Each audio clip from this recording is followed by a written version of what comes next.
আবারও গণপরিষদ নির্বাচনের দাবি তুলেছে জাতীয় নাগরিক পার্টি এনসিপি। দলটির নেতারা বলছেন, পুরনো ব্যবস্থায় আর কোনো নির্বাচন নয়, জুলাই সনদের ভিত্তিতেই নতুন সংবিধান প্রণয়ন করতে হবে, তা না হলে আবারও রাজপথে ফেরার হুঁশিয়ারি দিয়েছেন তারা। এনসিপি নেতারা জানান, আসন দিয়ে তাদেরকে কেনা সম্ভব না।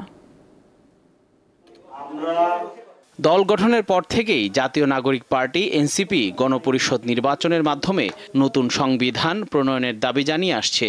জোরালোভাবে সেই দাবি ফের সামনে আনলো দলটি। এর মাধ্যমে বাংলাদেশে ফ্যাসিজম কায়েম করা হয়েছে, আর এটা রচয়িতা হলো বাংলাদেশ আওয়ামী লীগ শেখ মুজিব। শনিবার বিকালে রাজধানীর বাংলা মোটরে এনসিপির অস্থায়ী কেন্দ্রীয় কার্যালয়ে জুলাই সনদ বাস্তবায়নে গণপরিষদ নির্বাচন শীর্ষক এক আলোচনা সভার আয়োজন করা হয়।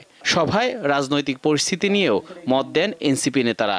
সমালোচনা করেন অন্তর্বর্তী সরকারের। এই যে আমাদের নোবেল লরিয়েট ইউনূস স্যার, বাংলাদেশের মানুষ আমার চোখে পড়ে না, আমার লন্ডন যেতে হয়।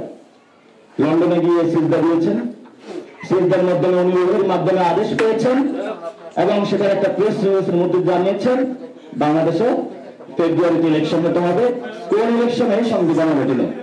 এনসিপি নেতারা বলেন, পুরনো ব্যবস্থায় আর কোনো নির্বাচন নয়, আগামীতে যদি কোনো নির্বাচন হয় তাহলে সেটা হবে গণপরিষদ নির্বাচন। সংকটের একমাত্র সমাধান এটাই। সামনে যে নির্বাচন হবে সেই নির্বাচন নতুন ব্যবস্থার ভিত্তিতে সে নির্বাচন আয়োজন করতে হবে।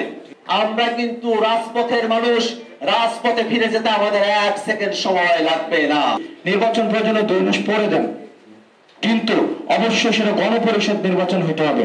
আর এনসিপি কোন আসন সমঝোতার রাজনীতি এ পর্যন্ত করেও নাই, কোনোদিন করবেও না। এনসিপি নেতাদের দাবি, ইতিহাস থেকে শিক্ষা না নিলে আবারও বড় ধরনের সংকট দেখা দেবে। যদি ইতিহাস থেকে শিক্ষা না নেন তাহলে সেই সুদূর প্রবাসে আপনাকে পড়ে থাকতে হবে। জহুরুল মোহসান, দীপ্ত সংবাদ, ঢাকা।